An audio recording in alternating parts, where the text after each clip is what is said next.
Hello dear students, once again welcome back to our channel Gyan lab. So आप लोगों के लिए हमने जो detail chapter wise video series start की है उसमें मैं लेकर आई हूँ आज एनिमल रिप्रोडक्शन वाले चैप्टर का next topic, human reproduction in lower and मतलब reproduction in lower and higher animals वाला जो अपना चैप्टर है। इसके जो 3 इंपॉर्टेंट टॉपिक्स हैं स्टार्टिंग में, sexual reproduction in humans, male reproductive system, female reproductive system, ये हमने बहुत डिटेल में पढ़ लिया है। आज हम स्टार्ट करने वाले हैं अपने गेमेटोजेनेसिस के साथ, और इसके पहले हमने और एक बहुत इंपॉर्टेंट टॉपिक कवर किया, that is menstrual cycle. Menstrual cycle में से क्वेश्चंस आने के चांसेस बहुत ही ज्यादा हाई होते हैं, इसीलिए आपको वो टॉपिक गलती से भी ऑप्शन में नहीं छोड़ना है। तो चलो स्टार्ट करते हैं हम अपने आज के टॉपिक के साथ। लेकिन मैं आपको एक बार फिर से याद दिला दूं कि हमने आप लोगों को 1000 एमसीक्यूज का एक फ्री पीडीएफ दिया है, और ये पीडीएफ आपको हमारे ऐप पर मिलेगा। हमारा जो ऐप है वो प्ले स्टोर पर अवेलेबल है, और उस ऐप का नाम है ज्ञान लैब।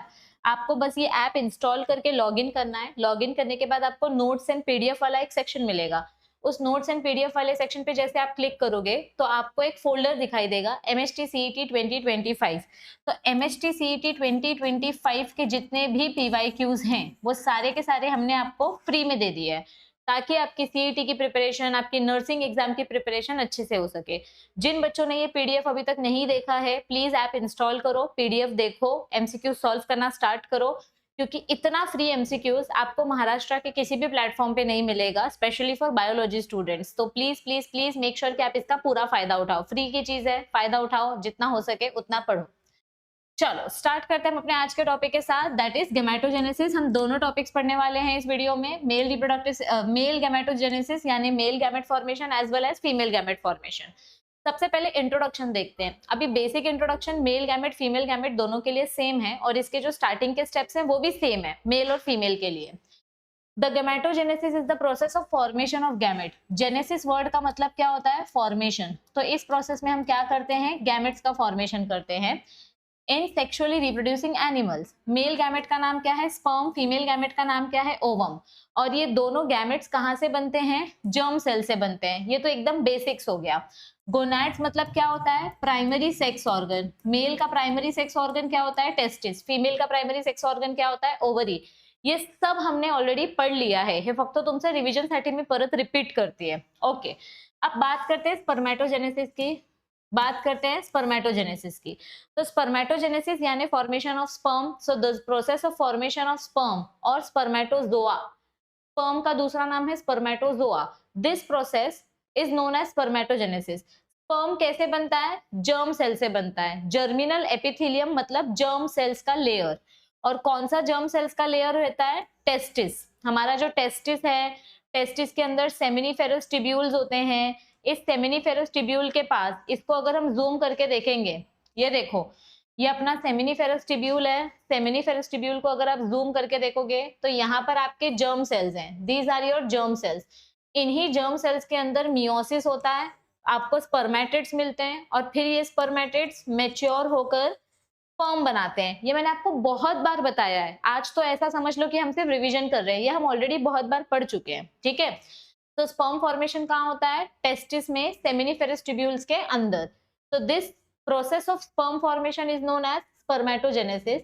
जैसे ही मेल्स की प्यूबर्टी स्टार्ट होती है, यानी जैसे ही मेल्स एक टीनेज में एंटर करते हैं 13 से 14 इयर्स की उम्र में, उनका हाइपोथैलेमस GnRH हार्मोन बनाना स्टार्ट कर देता है। GnRH हार्मोन का फुल फॉर्म क्या है? गोनाडोट्रोपिन रिलीजिंग हार्मोन, मतलब FSH hormone and LH hormone. अब ये FSH हार्मोन का क्या फंक्शन होता है? FSH हार्मोन का मेन फंक्शन होता है, इसका फुल फॉर्म है फॉलिकल स्टिमुलेटिंग हार्मोन। इसका मेन फंक्शन होता है स्पर्म का जो आउटर लेयर है वो लेयर डेवलप करना। तो ये स्पर्म के लेयर्स बनाने का काम करता है, क्योंकि फॉलिकल मतलब लेयर, तो ये लेयर्स स्टिमुलेट करने का काम करता है। Each seminiferous tubule is lined by single layer of germ cells। ये देखो, ये अपना सेमिनिफेरस ट्यूब्यूल है। सेमिनिफेरस ट्यूब्यूल्स के कॉर्नर में यहाँ पे ये सारे अपने जर्म सेल्स हैं। These are our germ cells, और ये जर्म सेल्स मियोसिस करके स्पर्म बनाते हैं।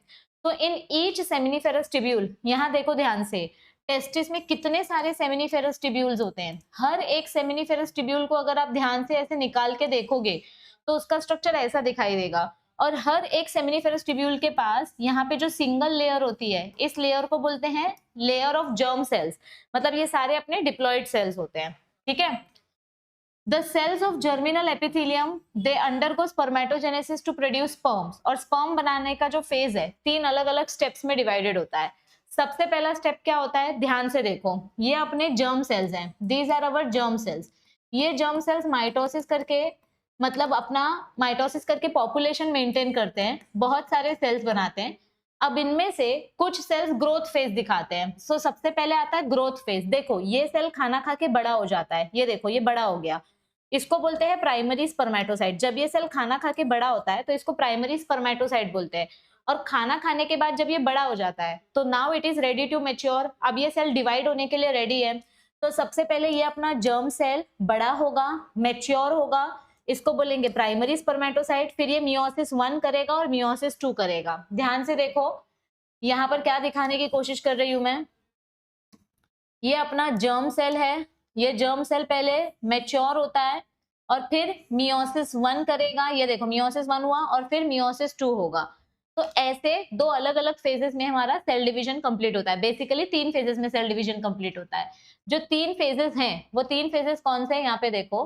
सबसे पहले तो होता है मल्टीप्लीकेशन फेज। हमारे जो जर्म सेल्स हैं, ये जर्म सेल्स सबसे पहले अपना पॉपुलेशन बढ़ाते हैं, मतलब माइटोसिस करते हैं। तो ये सारे के सारे सेल्स डिप्लॉइड हैं, they will undergo mitosis and they will all B diploid sales.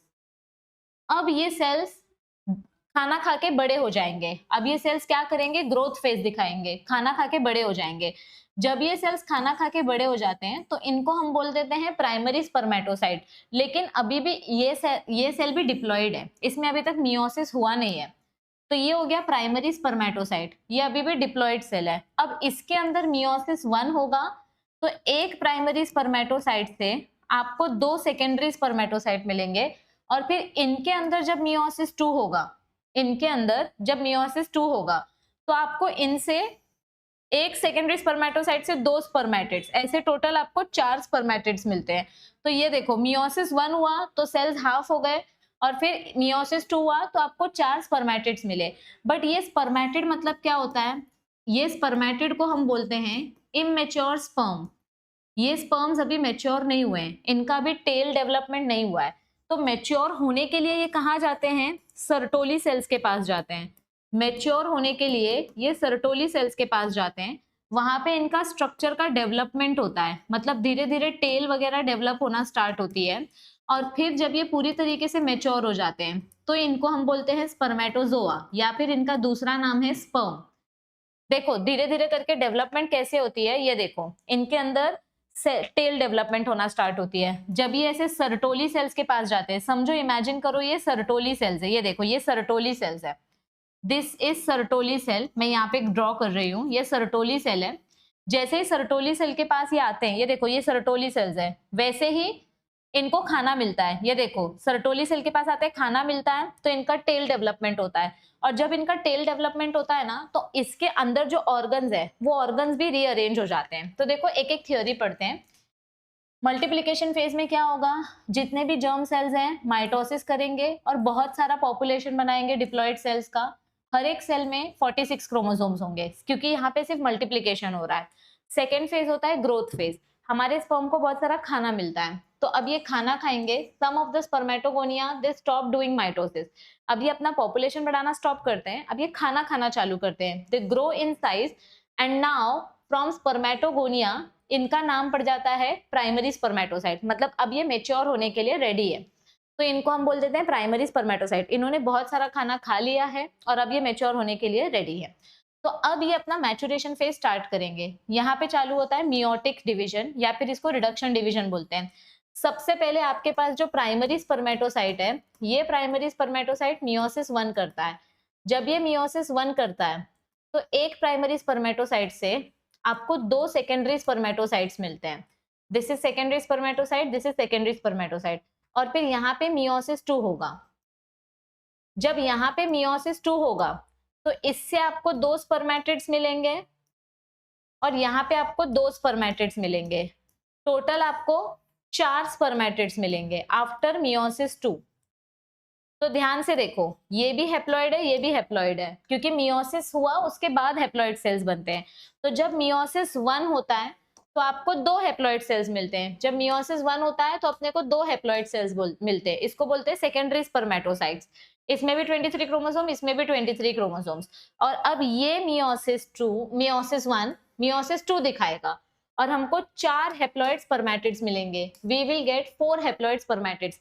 लेकिन ये स्पर्मेटिड्स इमेच्योर हैं। कैसे इमेच्योर हैं? क्योंकि इनके पास अभी तक टेल डेवलपमेंट नहीं हुआ है। They are non motile, non functional because they don't have tail. तो अब ये अपना मैचुरेशन करने के लिए they get transformed by the process called spermiogenesis. मतलब अब ये अपना मैचुरेशन करने के लिए किसके पास जाएंगे? सर्टोली सेल्स के पास जाएंगे। ये देखो, ये अपने सर्टोली सेल्स है। सर्टोली सेल्स का दूसरा नाम है नर्स सेल।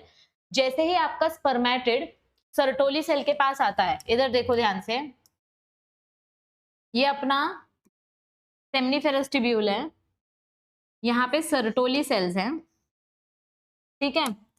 जैसे ही स्पर्मेटिड्स इसके पास आते हैं, ऐसे इसके पास आके चिपक जाते हैं, तो इनको खाना मिलना स्टार्ट होता है। अभी ये जो स्पर्मेटिड है ये एक्चुअली में कैसा दिखता है पता है? इसको थोड़ा सा बड़ा बनाती हूँ मैं। ये जो स्पर्मेटिड है, पहले तो इसका न्यूक्लियस सेंटर में रहता है, उसके अंदर 23 क्रोमोसोम्स हैं।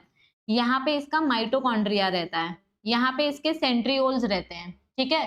तो ये सारी चीजें हमारे स्पर्मेटिड में प्रेजेंट रहती है। अब जैसे जैसे ये स्पर्मेटिड खाना खाएगा तो इसका स्ट्रक्चर चेंज होते जाता है। खाना खा खा के इसका स्ट्रक्चर लंबा हो जाता है, मतलब धीरे धीरे ये ओवल शेप का होने लगता है। इसका जो न्यूक्लियस है वो न्यूक्लियस ऐसे ओवल शेप का हो जाता है सेंटर में। और ये जो इसका हाँ, ये माइटोकॉन्ड्रिया है ना, एंड सॉरी ये गोल्जी अपैरेटस है, सॉरी गोल्जी अपैरेटस ये है, गोल्जी कॉम्प्लेक्स। और यहाँ पे समझो इसका माइटोकॉन्ड्रिया है, दिस इज माइटोकॉन्ड्रिया, ठीक है। सो ये सेंटर में न्यूक्लियस आ गया, यहाँ पे ऊपर इसका गोल्जी अपैरेटस चला जाता है। मतलब ये जो गोल्जी अपैरेटस है ये इसके सर पे चला जाता है, ऐसे कैप बन जाता है, दिस इज गोल्जी अपैरेटस, ठीक है। ये गोल्जी अपैरेटस कैप जैसा स्ट्रक्चर बन जाता है और यहाँ पे सेंट्रियोल्स आ जाते हैं। ये जो 2 सेंट्रियोल्स हैं वो नीचे शिफ्ट हो जाते हैं और उसके नीचे आपका माइटोकॉन्ड्रिया ऐसे ऐसे स्पाइरल फॉर्म में अरेंज हो जाता है और धीरे धीरे आपका जो स्पर्म का प्लाज्मा मेम्ब्रेन है वो प्लाज्मा मेम्ब्रेन श्रिंक हो जाता है और फिर ऐसे प्लाज्मा मेम्ब्रेन आपका स्ट्रेच हो जाता है and this becomes the tail of the sperm. ये क्या बन जाता है? स्पर्म का टेल बन जाता है। तो ये पूरा प्रोसेस कैसे हुआ? जब ये स्पर्मेटिड्स सर्टोली सेल के कांटेक्ट में आते हैं तो धीरे धीरे करके इनका स्ट्रक्चर बदलने लगता है, ओवल स्ट्रक्चर हो जाता है, धीरे धीरे इनमें टेल डेवलपमेंट हो जाती है। तो इस प्रोसेस को बोलते हैं स्पर्मियोजेनेसिस। आप इस वीडियो को 2 बार पीछे करके 2 बार देखो, आपको पूरा समझ जाएगा कि मैंने क्या क्या बताया। Nucleus comes in the centre, Golgi apparatus ऊपर चला जाता है। जब गोल्जी अपैरेटस ऊपर चला जाता है तर ह्याचा नाव पण चेंज होतो। गोल्जी अपैरेटस का नाम क्या पड़ जाता है? एक्रोसोम। हम गोल्जी अपैरेटस का नाम चेंज कर देते हैं, उसको बोलते हैं एक्रोसोम। और यहाँ पे जो ये माइटोकॉन्ड्रिया है, ये माइटोकॉन्ड्रिया स्प्रिंग जैसा स्ट्रक्चर है, ऐसे स्पाइरल जैसा स्ट्रक्चर है, तो इसको बोलते हैं नेबेनकन। नेबेनकन म्हणजे स्पाइरल माइटोकॉन्ड्रिया, ठीक है। और ये वाला जो सेंट्रियोल है, ये सेंट्रियोल जो ऊपर की तरफ है, इसको बोलते हैं प्रॉक्सिमल सेंट्रियोल, मतलब ये न्यूक्लियस के नजदीक है। और इसको बोलेंगे डिस्टल सेंट्रियोल, मतलब ये न्यूक्लियस से दूर है। प्रॉक्सिमल मतलब नजदीक, डिस्टल मतलब दूर, ठीक है। तो देखो यहाँ पे जब हमारा स्पर्मेटिड मैच्योर होने के लिए सर्टोली सेल्स के पास जाता है तो उस प्रोसेस को स्पर्मियोजेनेसिस बोलते हैं। तो स्पर्मियोजेनेसिस प्रोसेस में क्या होता है? Spermatids they held with Sertoli cells, इनका साइटोप्लाज्मिक ब्रिज बनता है। मतलब समझो ये स्पर्मेटिड का ब्रिज है और ये सर्टोली सेल्स का ब्रिज है।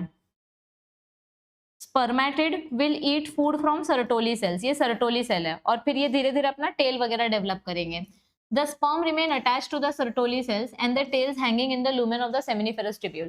ये देखो, ये सर्टोली सेल से चिपक के रहते हैं स्पर्म और इनका टेल एकदम सेंटर में आ जाता है। सेंटर को बोलते हैं ल्यूमेन। ये अपने सेमिनिफेरस ट्यूब्यूल का सेंटर है, तो आपका जो टेल है वो सेंटर में ऐसे ऐसे लटकता है, ठीक है। During spermiogenesis length of spermatid increases, तो धीरे धीरे करके जब ये स्पर्म को खाना मिलेगा तब इसकी टेल की लेंथ इंक्रीज होगी, इसका सेंट्रियोल रीअरेंज हो जाएगा। मैंने यही बताया ना, सेंट्रियोल्स नीचे आ जाएगा, एक सेंट्रियोल न्यूक्लियस के पास रहेगा, एक सेंट्रियोल न्यूक्लियस के दूर रहेगा। तो जो न्यूक्लियस के पास में है उसको बोलते हैं प्रॉक्सिमल। प्रॉक्सिमल मतलब नजदीक, न्यूक्लियस के पास में। अभी जैसे समझो अगर मैं क्लास में लेक्चर लेती हूँ तो फर्स्ट बेंच के बच्चे और लास्ट बेंच के बच्चे दोनों को अगर मैं कंपेयर करूँ तो फर्स्ट बेंच के बच्चे मेरे नजदीक बैठे हैं तो इनको बोलूंगी प्रॉक्सिमल स्टूडेंट्स, और लास्ट बेंच के बच्चे मुझसे दूर बैठे हैं तो उनको मैं बोलूंगी distal students. Proximal distal, proximal distal. तो यहाँ पे प्रॉक्सिमल और डिस्टल सेंट्रियोल्स मतलब न्यूक्लियस सेंटर में आ गया, यहाँ पे प्रॉक्सिमल सेंट्रियोल, यहाँ पे डिस्टल सेंट्रियोल। माइटोकॉन्ड्रिया ऐसे ऐसे स्पाइरल शेप का हो जाता है और गोल्जी अपैरेटस किस में कन्वर्ट हो जाता है, एक्रोसोम में, मतलब ऐसे कैप जैसा स्ट्रक्चर बन जाता है। मतलब ये स्ट्रक्चर पहले ऐसे दिखता था, गोल स्ट्रक्चर, पर ये कन्वर्ट होने के बाद ऐसा दिखता है, तो आपका स्पर्म का स्ट्रक्चर फॉर्म हो जाता है।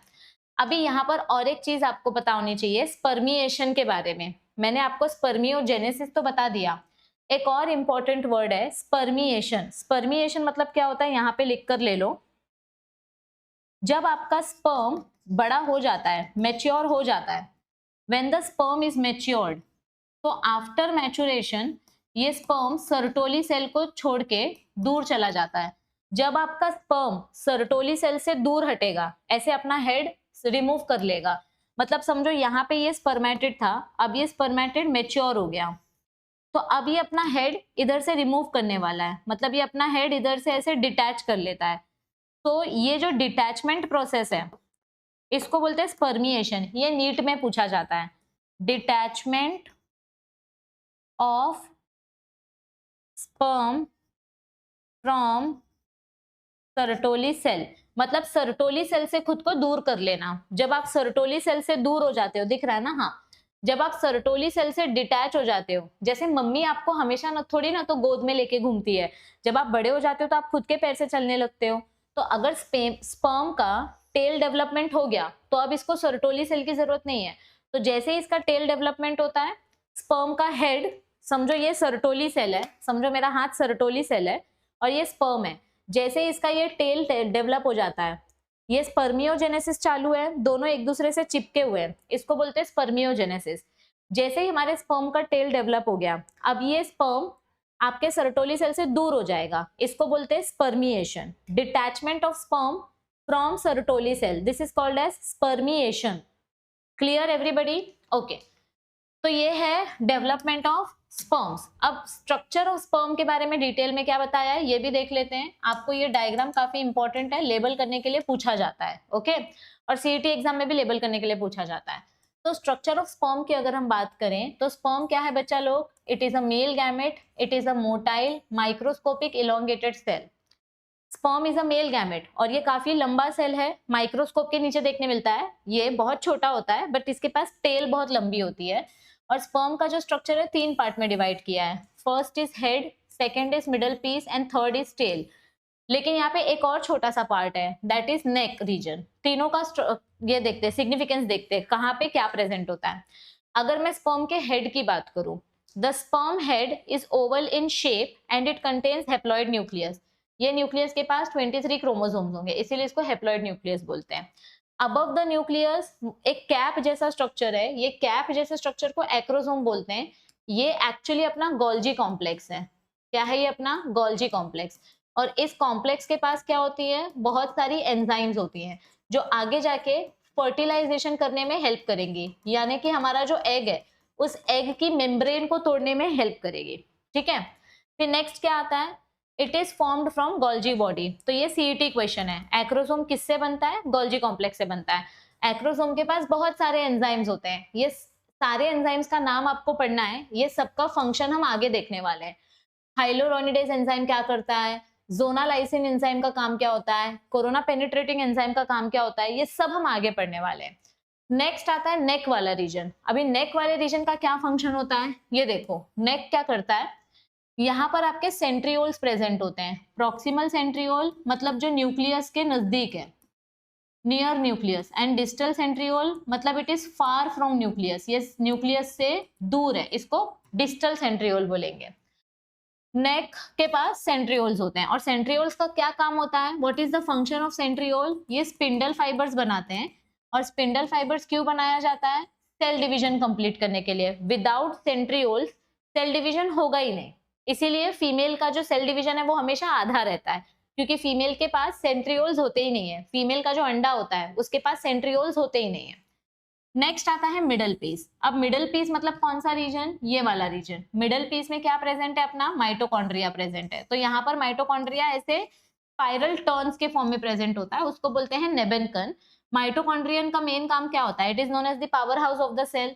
तो यहाँ पे हमारे स्पर्म के लिए एनर्जी फॉर्म की जाती है, जो कि स्पर्म को मूव करने के लिए एनर्जी प्रोवाइड करती है। नेक्स्ट पार्ट आता है टेल। अगर मैं स्पर्म के टेल के बारे में बात करूं तो ये काफी लंबी पतली सी स्ट्रक्चर है। It is long and it is slender, मतलब काफी पतली है। And it is tapering. Tapering मतलब क्या होता है? पॉइंटेड। एंड में जाके देखो कितना एकदम पॉइंटेड हो गया है, जैसे गाजर होता है ना वैसे। तो it is pointed part containing cytoplasm and fine thread axial filament. The axial filament arises from the distal centriole. ये देखो यहाँ पे आपको दिखाई दे रहा है व्हाइट कलर का एक, ये देखो, अरे हाँ यहाँ पे देखो, ये जो डिस्टल सेंट्रियोल है ना, अगर आप अपनी टेक्स्ट बुक में ध्यान से देखोगे तो यहाँ पे ना आपको एक छोटा सा लाइन दिखाई देगा, इनके बीच में एक छोटा सा ब्लैक कलर का स्पॉट दिखाई देगा। वो ब्लैक कलर की जो लाइन है वो एक्चुअली अपनी एक्सियल फिलामेंट है, मतलब अपने स्पर्म की टेल है। तो वो जो एक्सियल फिलामेंट है ना, वो एक्चुअली पूरी टेल फॉर्म करती है। It is partly surrounded by plasma membrane which is the main piece. ये अंदर वाला जो पार्ट है ना, ये डिस्टल सेंट्रियोल से निकलता है, और ये डिस्टल सेंट्रियोल के बाहर प्रोटेक्शन देने के लिए हमारे पास प्लाज्मा मेम्ब्रेन प्रेजेंट है। तो यहाँ से लेके यहाँ तक का पार्ट, इसको प्रिंसिपल पीस बोलते हैं। और जो एंड वाला पार्ट है जहां पे प्लाज्मा मेम्ब्रेन नहीं रहता, सिर्फ आपका अंदर वाला लेयर रहता है, इसको बोलते हैं end piece. The part without plasma membrane is called as end piece. Plasma membrane सिर्फ यहां तक प्रेजेंट होती है। क्लियर है? चलो, सो ये हो गया स्पर्मेटोजेनेसिस का पार्ट। एक क्वेश्चन मैं बता देती हूँ, सीईटी एग्जाम में या बोर्ड्स में कैसे टाइप का क्वेश्चन आ सकता है। How many secondary spermatocytes will be required to form 200 spermatozoa? Video को पॉज करो और आप ट्राई करो इसका आंसर देने का, फिर मैं आपको इसका आंसर एक्सप्लेन करती हूँ। सारे ऑप्शंस देखो, वीडियो को पॉज करो और आंसर ट्राई करो। आया आंसर? चलो साथ में सॉल्व करते हैं। क्या बोला है? How many secondary spermatocytes will be required to form 200 spermatozoa? मुझे गिवन कंडीशन क्या है कि मुझे 200 स्पर्मेटोजोआ बनाने हैं। I have to make 200 spermatozoa, मतलब स्पर्म। अभी 200 स्पर्म बनाने के लिए एक कॉमन आपको गिवन कंडीशन पता होना चाहिए।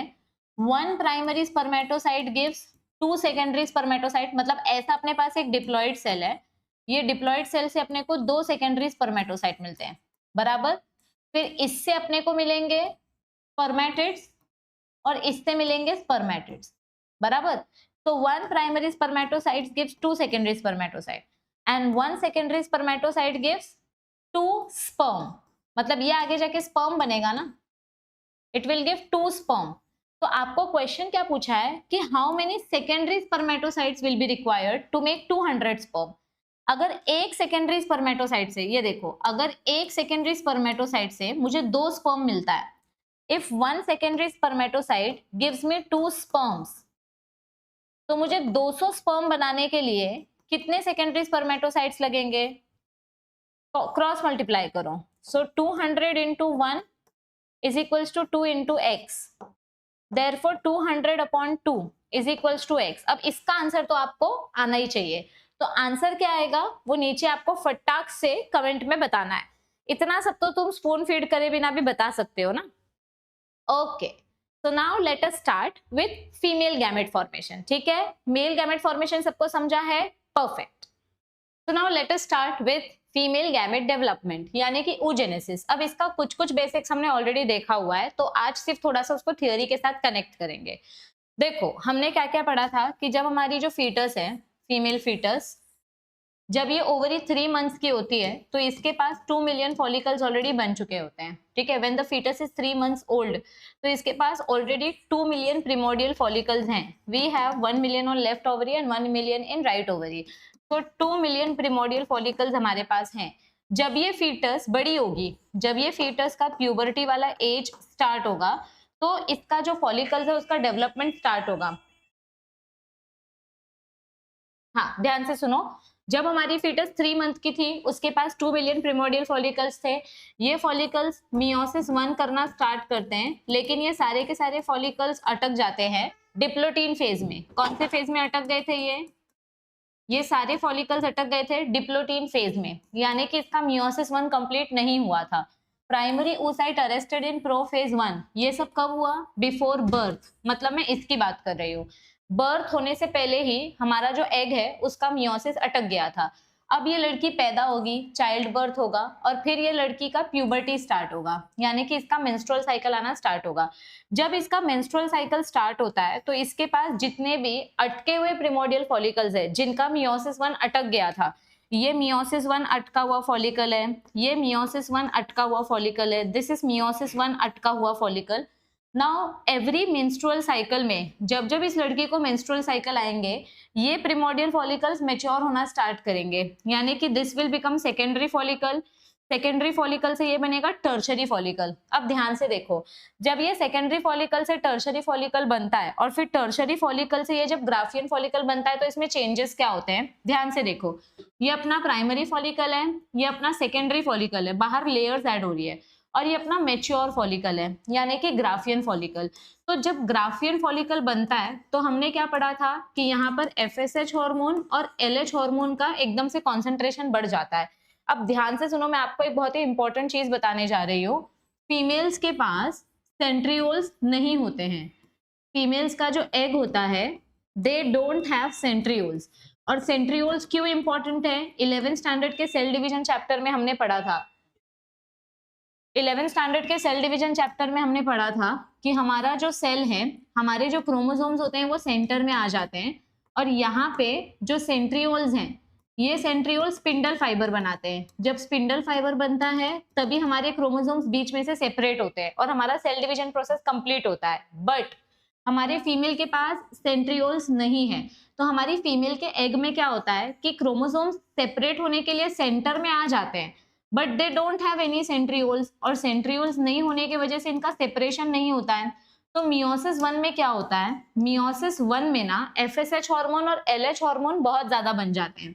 मियोसिस 1 में हमने पढ़ा था ना, मतलब बेसिकली जब फीमेल को पीरियड स्टार्ट होते हैं, जब उसका प्यूबर्टी स्टार्ट होता है, तो उसको एवरी मंथ FSH हार्मोन मिलता है और LH हार्मोन मिलता है, इसके वजह से पीरियड्स आते हैं।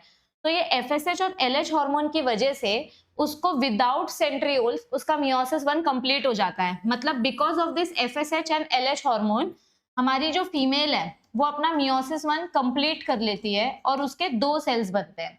मियोसिस 1 कंप्लीट हो जाता है, हमको 2 फॉलिकल्स मिलते हैं, एक बड़ा फॉलिकल मिलता है, एक छोटा फॉलिकल मिलता है। ये जो बड़ा फॉलिकल मिलता है, देखो पहले इसके पास 46 क्रोमोसोम्स हैं, जब ये डिवाइड हो जाता है तो अब इसके पास 23 क्रोमोसोम्स हैं और इसके पास 23 क्रोमोसोम्स हैं। ये सेपरेट हो गया, मतलब मियोसिस 1 इज कंप्लीट। ओके, तो अब ये वाला जो फॉलिकल हमको मिला है, this is known as secondary oocyte। ये प्राइमरी oocyte था ना, दिस इज प्राइमरी फॉलिकल, ये अपना प्राइमरी oocyte है। इधर देखो, this is our primary oocyte। FSH hormone मिला, LH हार्मोन मिला, जिसकी वजह से इसका मियोसिस 1 कंप्लीट हुआ, तो हमको 2 फॉलिकल्स मिले। यहाँ पे सेकेंडरी oocyte मिला और ये एक छोटा वाला oocyte मिला। इसके पास 23 क्रोमोसोम्स हैं और इसके पास भी 23 क्रोमोसोम्स हैं, लेकिन दोनों में साइटोप्लाज्म का डिफरेंस है। इसके पास ज्यादा खाना है और इसके पास कम खाना है। तो ये आगे जाके ये वाला जो सेल है इसको पोलार बॉडी बोलते हैं। आगे जाके ये पोलार बॉडी मर जाएगी और ये वाला जो सेल है ये आगे मियोसिस करना स्टार्ट करता है। Now this cell starts meiosis 2। ये वाला सेल मियोसिस 2 चालू करता है, लेकिन ये फिर से अटक जाता है। It gets arrested at metaphase 2, क्योंकि इसके क्रोमोसोम्स ऐसे सेंटर में आते हैं, ऐसे सेंटर में आते हैं और ये इधर ही स्टॉप हो जाते हैं। क्यों स्टॉप हो जाते हैं मैम? क्योंकि अब इस वापस से इसके पास सेंट्रियोल्स है ही नहीं। पहले भी इसके पास सेंट्रियोल्स नहीं था, अभी भी इसके पास सेंट्रियोल्स नहीं है। लेकिन मैम पहले तो मियोसिस हो गया, फिर वापस से क्यों नहीं मियोसिस हो सकता? क्योंकि FSH हार्मोन और LH हार्मोन एक ही बार प्रोड्यूस होते हैं जब मेंस्ट्रुअल साइकिल होता है, ग्राफियन फॉलिकल बनने से पहले। This is our Graafian follicle. Graafian follicle जब बनता है तभी ये दोनों हार्मोन आते हैं। बार बार का लाड नहीं है ना, जैसे कौन बनेगा करोड़पति में जो लाइफलाइन मिलती है, लाइफलाइन एक ही बार मिलती है, 3 अलग अलग लाइफलाइन रहती है और तीनों को आप एक ही बार यूज कर सकते हो। फोन अ फ्रेंड, 50-50, जनता पोल, ऐसा कुछ तो रहता है। जैसे वहां पे हर एक लाइफलाइन हम एक ही बार यूज कर सकते हैं, वैसे यहाँ पर हम हॉर्मोन्स को एक ही बार यूज कर सकते हैं। हॉर्मोन्स की मदद से हमने मियोसिस 1 कंप्लीट किया, लेकिन मियोसिस 2 कंप्लीट नहीं होगा। ये जो सेकेंडरी oocyte है, ये सेकेंडरी oocyte के क्रोमोसोम सेंटर पे आते हैं और ये सेंटर में आके अटक जाते हैं। ये मेटाफेज 2 वाला जो फेज है, ये यहाँ पर ही अटक जाते हैं। इनका मेटाफेज 2 अरेस्ट हो जाता है because they don't have centrioles. तो अब इनको वेट करना पड़ेगा। इनको किसका वेट करना पड़ेगा? इनको स्पर्म के आने का वेट करना पड़ेगा, क्योंकि स्पर्म के पास 2 सेंट्रियोल्स हैं। हमने लास्ट क्लास में पढ़ा था स्पर्म के पास 2 सेंट्रियोल्स होते हैं, एक डिस्टल सेंट्रियोल और एक प्रॉक्सिमल सेंट्रियोल। इधर देखो, स्पर्म के पास 2 सेंट्रियोल है ना, तो जब ये स्पर्म, इसके पास 2 सेंट्रियोल्स है, जब ये स्पर्म फीमेल के एग में जाएगा तो ये अपना सेंट्रियोल फीमेल को दे देगा और फीमेल के जो क्रोमोसोम्स यहाँ पर अटके हुए हैं, ये स्पर्म के जो 2 सेंट्रियोल्स है, ये दोनों सेंट्रियोल्स, एक सेंट्रियोल इधर आएगा एक इधर आएगा, इसमें से स्पिंडल फाइबर्स निकलेंगे और फीमेल का जो मियोसिस 2 है, मतलब मेटाफेज 2, वो कंप्लीट हो जाएगा। मतलब फिलहाल ये फीमेल मेटाफेज 2 में अटकी हुई है, इसका मेटाफेज 2 अटका हुआ है, तो ये स्पर्म की मदद से कंप्लीट होगा। और स्पर्म अगर नहीं आया तो इसका मेटाफेज 2 कभी कंप्लीट होगा ही नहीं। तो यहाँ पर देखो क्या दिया है हमको, थोड़ा सा इसको इंट्रोडक्शन के साथ रीड करते, थ्योरी के साथ। oogenesis मतलब formation of female gamete, egg या ovum from diploid germinal epithelium. It involves same processes, meiosis and mitosis. जैसे स्पर्म बनाने के लिए 3 प्रोसेसेस होते हैं, वैसे एग बनाने के लिए भी 3 प्रोसेसेस होते हैं। पहला फेज होता है माइटोसिस फेज या मल्टीप्लिकेशन फेज, जहां पे आपके जो जर्म सेल्स है, ये जर्म सेल्स मल्टीप्लाई करते हैं। याद करो, ये अपनी फीमेल का ओवरी है, ये अपने कॉर्टेक्स के सेल्स हैं। ये जो कॉर्टेक्स के सेल्स थे, ये सारे के सारे जर्म सेल्स थे। ये जर्म सेल्स मल्टीप्लाई करके इधर पे जमा हो जाते हैं ना, इसको हमने क्या नाम दिया था? Gonadal ridge. गोनाइडल रिज में ये सारे के सारे सेल्स जमा हो गए थे, इनको हमने नाम दिया था oogonia। क्या नाम दिया था हमने इनको? oogonia। तो ये माइटोसिस करके oogonia बनाते हैं। And all these cells are diploid cells. ये सारे के सारे सेल्स कैसे हैं? डिप्लॉयड सेल्स हैं। They have 46 chromosomes. तो पहला फेज है मल्टीप्लिकेशन फेज। यहाँ पर आपके जो जर्म सेल्स हैं, ये माइटोसिस करेंगे और बहुत सारे मदर सेल्स बनाएंगे, जिनको बोलते हैं oogonia cells. This process is completed in the embryonic stage of human females. मतलब जब हमारी फीटस 3 मंथ की होती है, तभी ये स्टेज उसका कंप्लीट हो जाता है। सेकेंड फेज आता है ग्रोथ फेज। अब ये जो oogonia सेल्स है, ये oogonia सेल्स अपना ग्रोथ करना स्टार्ट करेंगे। So some of the oogonia stop division, और ये अपना साइज ग्रो करना स्टार्ट करते हैं, जिसको बोलते हैं प्राइमरी oocyte। अभी हमारे फीमेल के एग में क्या क्या चीजें होती है और क्या क्या चीजें नहीं होती हैं, this is your CET question. ये नर्सिंग CET में भी पूछा जाता है, MST CET में भी पूछा जाता है। तो यहाँ पर क्या बोला गया है कि हमारी जो फीमेल है, उस फीमेल के एग में एंडोप्लाज्मिक रेटिकुलम है, गोल्जी अपैरेटस है, माइटोकॉन्ड्रिया है, ये सारी चीजें उसके पास प्रेजेंट होती हैं। बट हमारी फीमेल के पास सेंट्रियोल्स नहीं होते। ये देखो यहाँ पर दिया गया है, females do not have centrioles. यहीं पर कहीं पर तो दिया गया है, अभी आगे आएगी वो लाइन तो मैं बताती हूँ, ठीक है। तीसरा फेज आता है मैचुरेशन फेज। मतलब यहाँ पर आपका oogonia की साइज बढ़ी, इसके सारे सेल के ऑर्गेनल्स फॉर्म हुए, तो this is now primary oocyte। अब ये प्राइमरी oocyte मियोसिस 1 करना स्टार्ट करती है, पर इसका मियोसिस 1 अटक गया था। कौन से फेज में अटक गया था? डिप्लोटीन फेज में अटक गया था। फिर इसकी प्यूबर्टी स्टार्ट हुई, इसको मेंस्ट्रुअल साइकिल आना स्टार्ट हुए। तो एवरी मंथ जब इसका मेंस्ट्रुअल साइकिल आना स्टार्ट हुआ, तो FSH और LH हार्मोन के वजह से इसका मियोसिस 1 कंप्लीट होता है। जब मियोसिस 1 कंप्लीट होता है तो हमको मिलते हैं 2 सेल्स, एक सेकेंडरी oocyte और एक पोलर बॉडी। अब इसमें मियोसिस 2 होना चालू होता है, लेकिन इसका भी मियोसिस 2 अटक जाता है। कौन से फेज में अटक जाता है? मेटाफेज 2 में अटक जाता है। फिर जब इसके पास स्पर्म आएगा तो इसका मियोसिस 2 कंप्लीट होगा। तो देखो इधर पे oogenesis फीमेल के ओवरी में बहुत पहले ही स्टार्ट हो गया था। जब हमारी बेबी पैदा भी नहीं हुई थी, तभी उसके ओवरी में गैमेट्स बनना स्टार्ट हो गए थे। Primary oocyte enter the maturation phase which include meiotic division. मतलब मियोसिस 1 भी होगा, मियोसिस 2 भी होगा। The primary oocyte undergoes meiosis 1 to form 2 daughter haploid cells and this division is peculiar. Peculiar म्हणजे specific in females only. As both the daughter cells are with haploid number of chromosomes, लेकिन दोनों का cytoplasm division unequal है। ये देखो FSH और LH hormone की वजह से, मैं बार बार बता रही हूँ, FSH और LH हार्मोन की वजह से इसका मियोसिस 1 कंप्लीट होता है। जब इसका मियोसिस 1 कंप्लीट होता है, हमको 2 डॉटर सेल्स मिलते हैं।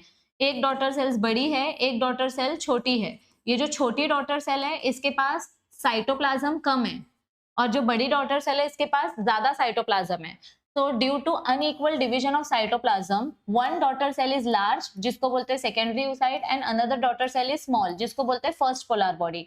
नॉर्मली ये फर्स्ट पोलर बॉडी उधर ही मर जाएगी, या मियोसिस 2 अगर इसने किया तो भी इसका ज्यादा कुछ फंक्शन नहीं है। पोलर बॉडी का फंक्शन बहुत छोटा सा होता है, it is not major important. Secondary oocyte अब आगे जाके मेटाफेज 2 करना स्टार्ट करेगी, मियोसिस 2 करना स्टार्ट करेगी, लेकिन इसका मेटाफेज 2 अटक जाएगा। The division is further stopped और अरेस्टेड एट दिस स्टेज। अब ये स्टेज पे इसका डिवीजन स्टॉप हो जाता है। This is your CET question. कौन से स्टेज पे इसका मियोसिस 2 स्टॉप हो गया? मेटाफेज 2 पे इसका डिवीजन स्टॉप हो गया। The secondary oocyte is released. Shed करना मतलब रिलीज करना। ये देखो हमारा जो सेकेंडरी oocyte है वो अपने ग्राफियन फॉलिकल से रिलीज हो जाता है ना। This secondary oocyte is released from Graafian follicle. इधर देखो, ये सेकेंडरी oocyte ग्राफियन फॉलिकल से रिलीज हो गया। अभी भी ये सेकेंडरी oocyte का मियोसिस 2 कंप्लीट नहीं हुआ है, दिस इज स्टिल इनकम्प्लीट। इसके सारे क्रोमोसोम्स सेंटर में अटके हुए हैं। This is arrested at metaphase 2।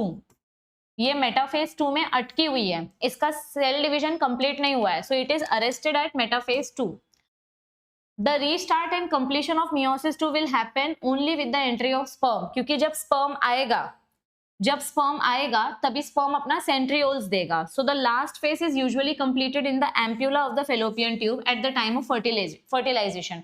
तो ये लास्ट स्टेज कब कंप्लीट होता है? ये अपनी फीमेल का यूटरस है, ये वजाइना सर्विक्स, ये अपना फेलोपियन ट्यूब है, ठीक है।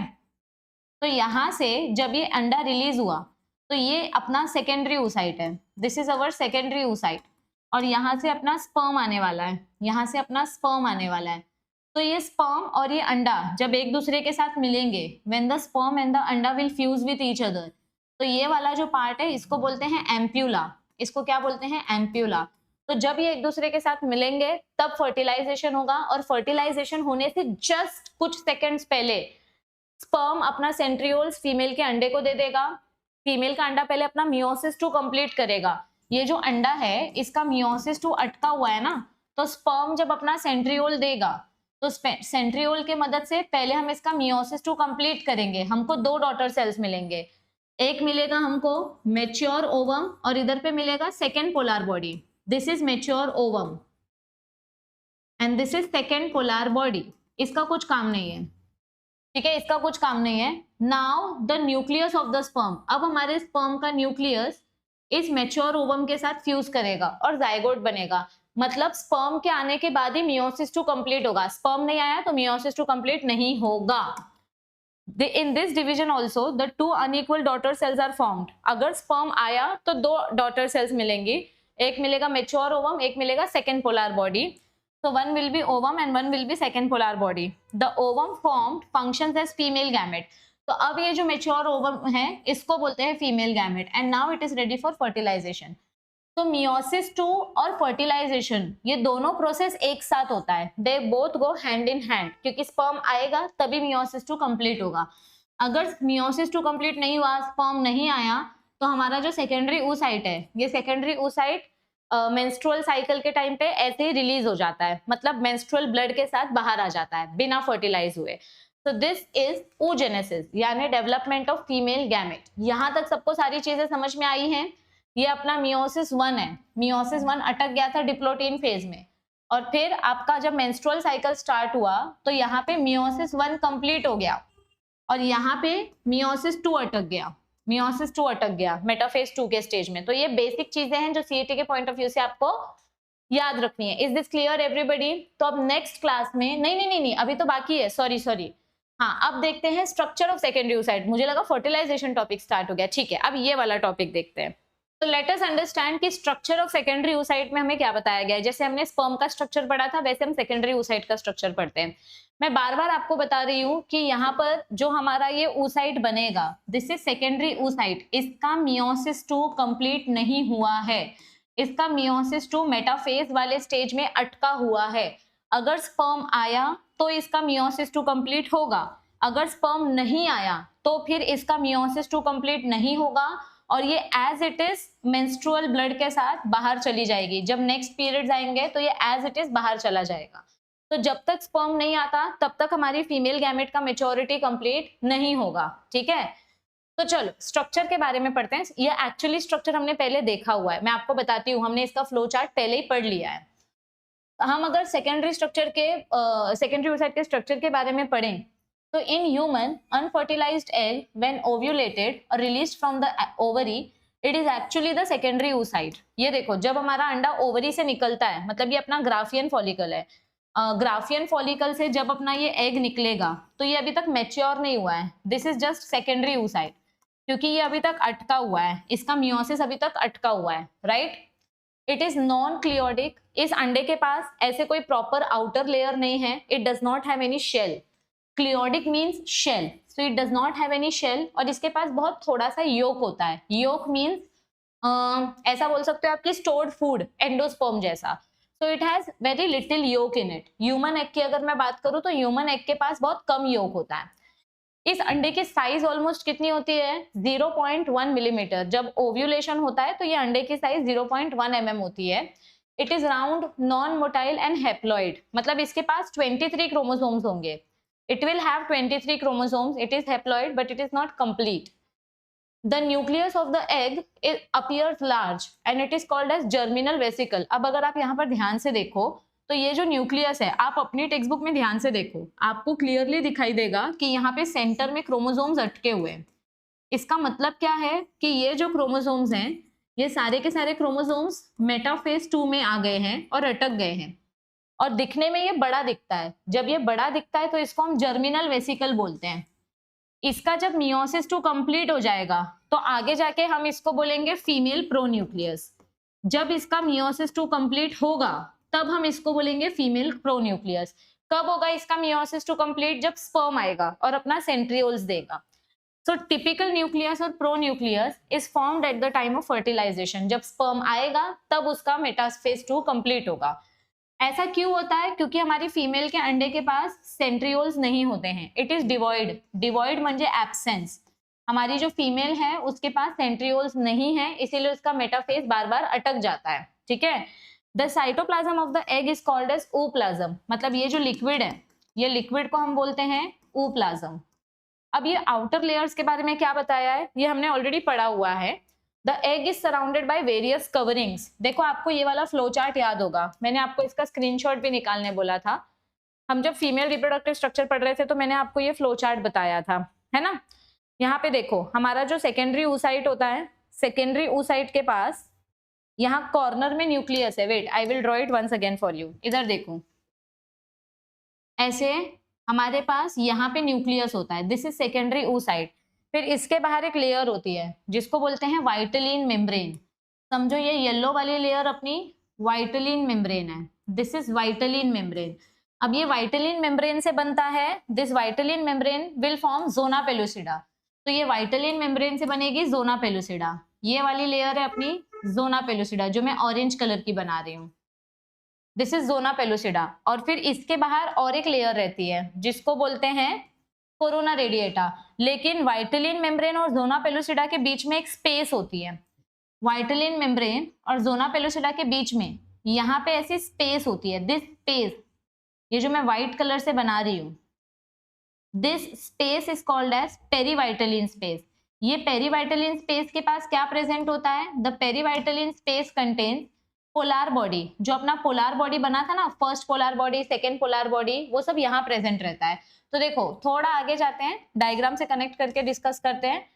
सबसे अंदर प्रेजेंट है जर्मिनल वेसिकल। जर्मिनल वेसिकल के बाहर ये वाली जो लाइन है, ये डार्क शेड आपको दिखाई दे रहा है ना, this dark shade is known as vitelline membrane. Vitelline membrane की वजह से बनती है zona pellucida. This layer, this zigzag layer is zona pellucida. लेकिन वाइटलिन मेम्ब्रेन और जोना पेलुसिडा के बीच में जो स्पेस है, इस स्पेस को बोलते हैं पेरीवाइटलिन स्पेस। और पेरीवाइटलिन स्पेस के पास क्या प्रेजेंट है? Polar body.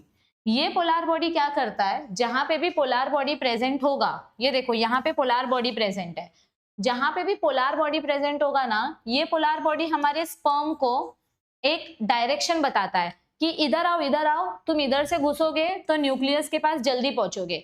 देखो सीधी सी बात है, अगर समझो कोई होटल है, होटल के 2 दरवाजे, एक फ्रंट गेट एक बैक गेट, और आपको कैश काउंटर के ऊपर अटैक करना है, कोई चोर है उसको कैश काउंटर के पास जाना है। अभी अगर वो चोर बैक गेट से घुस के आएगा तो वो कैश काउंटर तक जल्दी नहीं पहुंचेगा, लेकिन अगर कोई फ्रंट गेट से घुसेगा तो जल्दी से कैश काउंटर के पास पहुंच जाएगा। ये एग्जाम्पल बहुत ही खराब था, बट एनीवेज, ये अपना स्पर्म है, मतलब ये चोर है और इसको फीमेल के न्यूक्लियस के पास जाना है, तो ये पोलार बॉडी के पास से आएगा तो जल्दी पहुंचेगा, अगर ये अपोजिट डायरेक्शन से आएगा तो लेट पहुंचेगा, क्योंकि यहाँ पे डिस्टेंस कम है, यहाँ पे डिस्टेंस ज्यादा है। तो बेसिकली ये जो अपने पोलार बॉडीज होते हैं, ये अपने स्पर्म को एक हिंट देते हैं कि इधर आओ, तुमको मैं एक सीक्रेट बताता हूँ, यहाँ पे से आप अंदर जाओगे तो आपको न्यूक्लियस जल्दी मिलेगा। अगर स्पर्म पोलार बॉडी के साइड से अंदर जाएगा तो उसको न्यूक्लियस जल्दी मिलेगा। पोलार बॉडी का फंक्शन क्या होता है? ये हमारे एग का 2 पोलैरिटी दिखाता है। एक पोल को बोलते हैं एनिमल पोल, जहां पे पोलार बॉडी प्रेजेंट होता है। The side having germinal vesicle and polar body is called as animal pole, क्योंकि स्पर्म यहाँ से जल्दी अंदर आ सकता है। और इसका जो अपोजिट साइड है उसको बोलते हैं वेजिटल पोल, क्योंकि यहाँ से स्पर्म अगर जाएगा तो उसको बहुत टाइम लगेगा। ठीक है, सबसे पहले अंदर है जर्मिनल वेसिकल। ये देखो, the egg membrane is surrounded by a membrane called vitelline membrane. Vitelline membrane की वजह से बनता है जोना पेलुसिडा।